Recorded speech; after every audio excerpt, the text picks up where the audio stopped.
For most of the time, I followed the usual routes: Spotify, Apple Music, and all the DSPs through a distributor like TuneCore. But after hearing a lot of artists say things like Bandcamp is where the real support happens, it's not where the real support happens. It's just a bunch of broke boys who are mad that the algorithm hasn't, gotten them 40 million streams on Spotify. He says, and it's the most artist-friendly platform out there. It's not the most artist-friendly. It's nothing friendly. It's not user-friendly. It's not artist-friendly. Bandcamp's none of that. He said, I decided to start leaning into Bandcamp more. He says, about a year and a half ago, I got serious with it. There we go.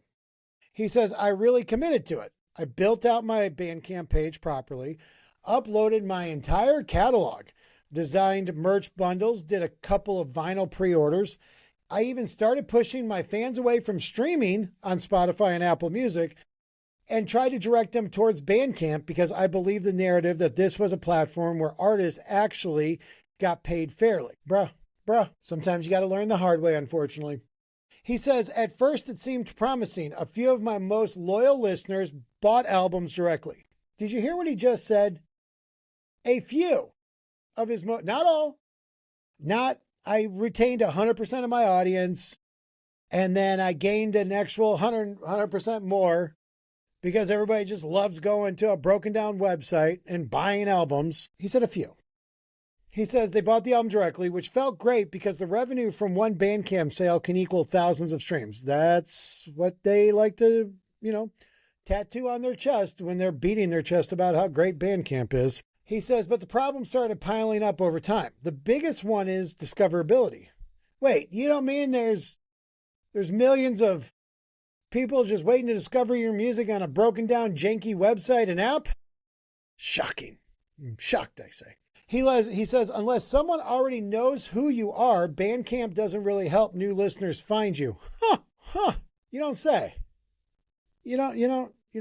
I have an interview coming out this week with my boy Trev Allen from the Struggling Artist Podcast. Great interview. I think it's like a 2-hour long one. We dissect all this. But he's a big Bandcamp bro, and he keeps telling me how I'm missing the mark and how I'm doing a disservice to artists for this stuff. And I just keep telling him, like, no, it's a place where it's a very niche, but it's a place for small-minded artists with their small-minded fans who don't want to embrace technology, who, probably get on Facebook and rail against, Netflix's algorithm, and they prefer TV the old-fashioned way with commercials. These are the people who go to Bandcamp. It's not a place where you're going to go and discover new music. Now I'm going to get the comments. Well, I discovered 27 new bands. Okay, that's one.